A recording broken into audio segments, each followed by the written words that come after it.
Bismillahirrahmanirrahim. Assalamualaikum warahmatullahi wabarakatuh.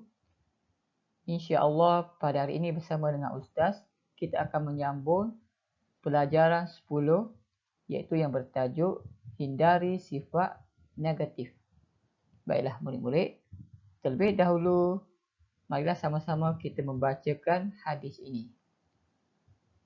An Anas bin Malik radhiyallahu anhu yaqulu kana Rasulullah sallallahu alaihi wasallam yaqulu Allahumma inni a'udzubika minal ajzi wal kasal wal jubni wal haram wa a'udzubika min fitnatil mahya wal mamati wa a'udzubika min azabil qabr.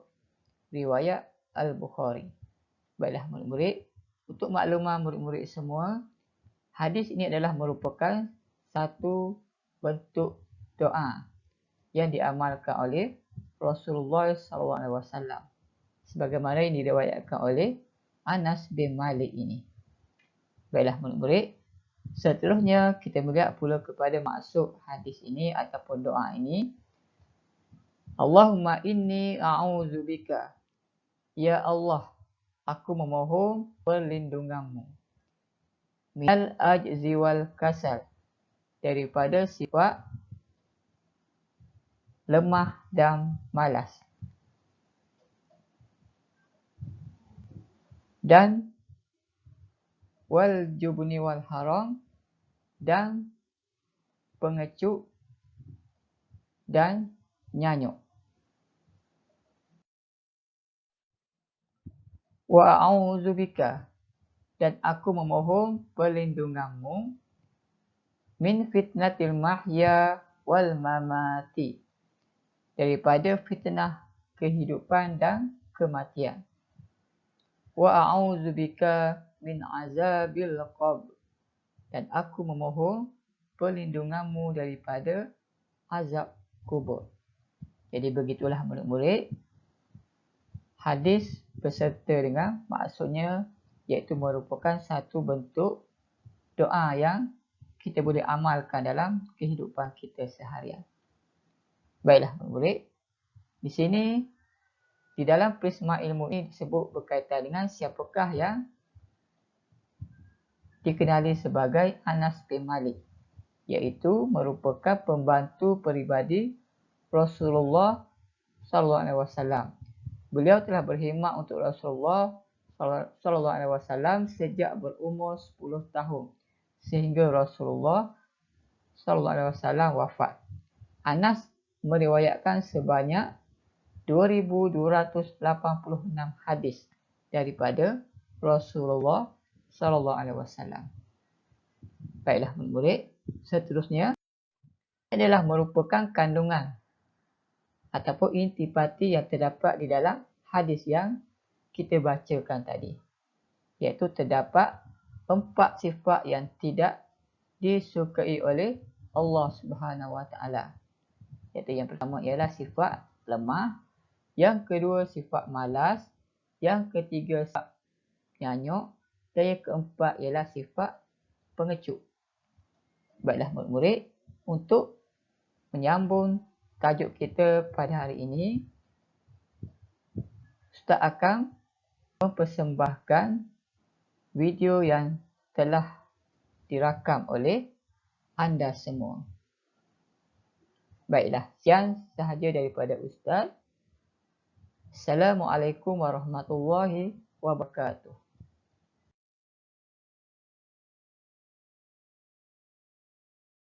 Pelajaran 10. Hindari sifat negatif. Sifat yang tidak disukai, sifat lemah.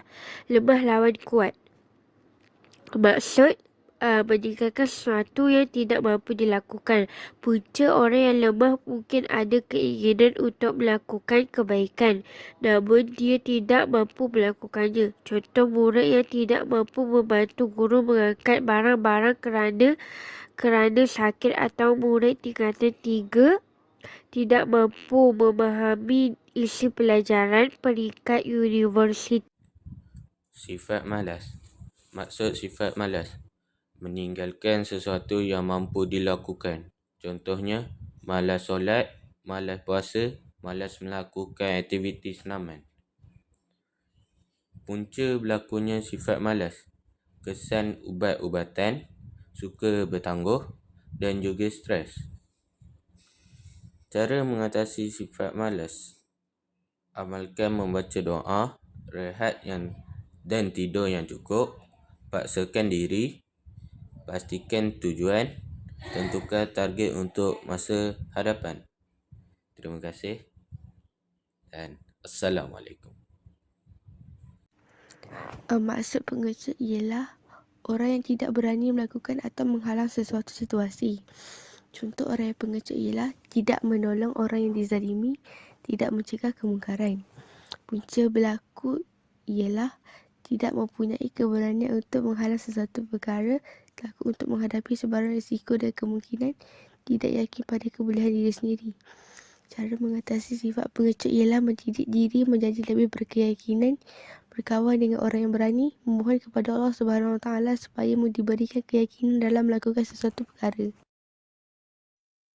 Baiklah murid-murid, ini adalah merupakan sifat yang tidak disukai oleh Allah Subhanahu Wa Taala, iaitu sifat negatif yang telah dibentangkan oleh anda. Baiklah, sini Ustaz ingin menyambung sifat negatif yang keempat, iaitu sifat yang kita tidak sukai ataupun sifat yang tidak disukai oleh Allah Subhanahu Wa Taala ialah yang keempat ialah nyanyuk. Baiklah murid, apakah yang dimaksudkan dengan nyanyuk? Nyanyuk ialah penyakit yang mengganggu kewarasan fikiran seseorang yang menyebabkannya berkelakuan seperti kanak-kanak. Baiklah, sifat nyanyuk ini adalah merupakan sifat yang akan berlaku kepada seseorang seandainya mereka tidak melakukan sesuatu untuk mengelakkan daripada berlakunya sifat ataupun keadaan yang nyanyuk ini.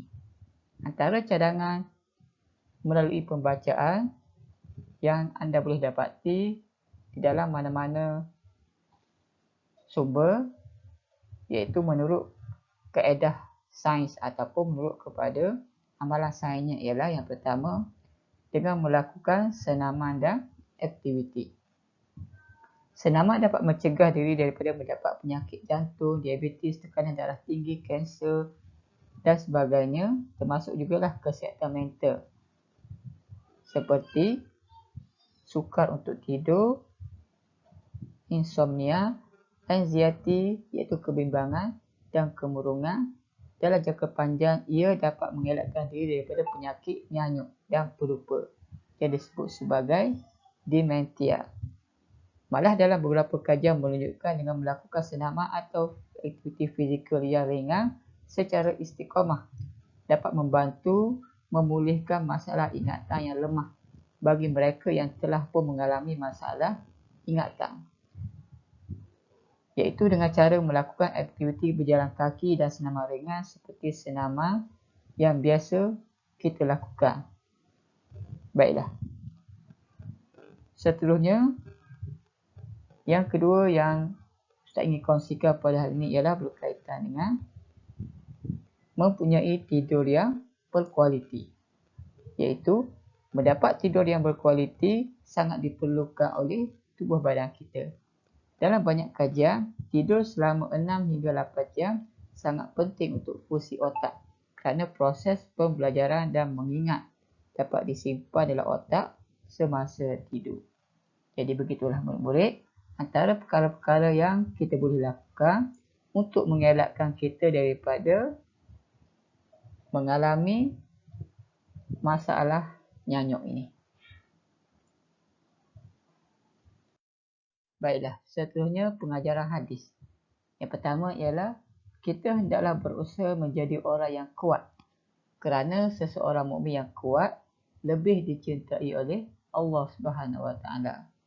Yang kedua, kita hendaklah berani dalam segala perkara kebaikan kerana sifat ini sifat para wali Allah Subhanahu Wa Taala, iaitu janganlah kita menjadi orang yang penakut.